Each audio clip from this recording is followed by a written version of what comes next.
अस्सलाम वालेकुम friends, welcome to my YouTube channel studiologist. Last lecture में हमने सूरह अनफाल के मुख्तसर सवालात देखे थे। आज हम देखेंगे इसके तफसीली सवालात। तो यहाँ पर क्वेश्चन नंबर 1 है हमारा, सूरह अनफाल का तारुफ तहरीर करें। तो ये हमारा यहाँ से स्टार्ट होगा सूरत का तारुफ से, जिसमें हमने देखा था कि ये कुरान मजीद की कितनवीं सूरत है, या 8वीं सूरत है, मदनी सूरत है और इसकी 75 आयात हैं। इसके अलावा यहाँ पर सूरह अनफाल की वजह तस्मिया हम लिखेंगे। सूरह अनफाल कब नाजिल हुई, उसका नज़ूल कब हुआ और उसके नाजिल करने की वजह क्या थी, ये इसमें आ जाएगी। सूरह अनफाल और गज़वा बदर, मतलब कि गज़वा बदर का क्यों ज़िक्र किया गया है सूरह अनफाल में, ये आ जाएगा। और यौमुल बदर और यौमुल फुरकान, जो कि गज़वा बदर को दिन को कहा जाता है, ये इसमें आ जाएगा। तो यहाँ तक हमारा क्वेश्चन नंबर 1 कंप्लीट हो जाएगा।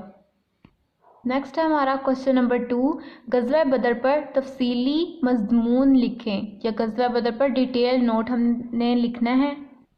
तो ये इसके आगे से स्टार्ट हो जाएगा। क्वेश्चन नंबर 2 हमारा गज़वा बदर, इसमें इसका गज़वा बदर का पस मंज़र आ जाएगा।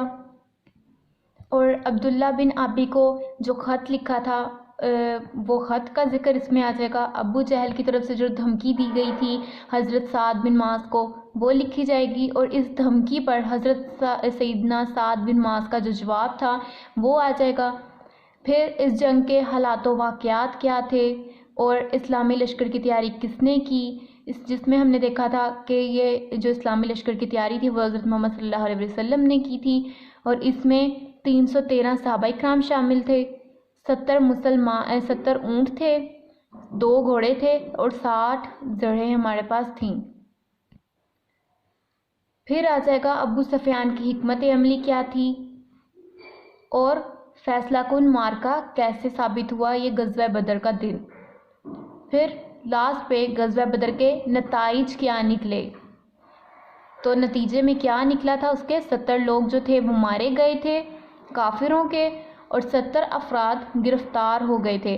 तो यहाँ पर हमारा क्वेश्चन नंबर 2 कंप्लीट हो जाता है। नेक्स्ट है हमारा, सूरह अनफाल के बुनियादी मज़ामीन और अहम नकात पर रोशनी डालें। तो ये हमारा यहाँ से स्टार्ट हो जाएगा। यहाँ पर है सूरह अनफाल का मरकज़ी मज़मून। हमने मरकज़ी मज़मून नहीं लिखना, उन्होंने हमसे सिर्फ बुनियादी मज़मून पूछा है, तो हम सिर्फ यहाँ पर बुनियादी मज़ामीन इसके लिखेंगे। इसमें इस सूरह अनफाल के जो बुनियादी मज़ामीन है उसके अहम निकात क्या क्या थे, जिसमें था हमारा मुसलमानों को तकवा, ज़िक्र और तवक्कुल की तालीम दी गई है सूरह अनफाल में। अहले ईमान की सिफ़ात बयान की गई हैं। इसमें फ़रिश्तों के नज़ूल का तज़किरा किया गया है कि अल्लाह ताला ने किस तरह से फ़रिश्तों के ज़रिए से जंग में मदद की थी मुसलमानों की। फिर अतात इलाही और अतात रसूल का हुक्म दिया गया था इसमें। इसके अलावा मैदानी जंग में साबित कदमी रहने की तलकीन की गई थी, क्योंकि वो साबित कदम ना रहने की वजह से जो है मुसलमानों को बहुत नुकसान उठाना पड़ा था। कुफार के साथ तामुल के अहकामात दिए गए हैं। इसमें बाहमी इख्तलाफात से इज्तनाब का हुक्म दिया गया है, मतलब कि जो हम आपस की लड़ाई झगड़े हैं उससे मना फरमाया गया है कि वो नहीं होने चाहिए, क्योंकि उससे क्या हो सकती है, हमें शिकस्त हो सकती है।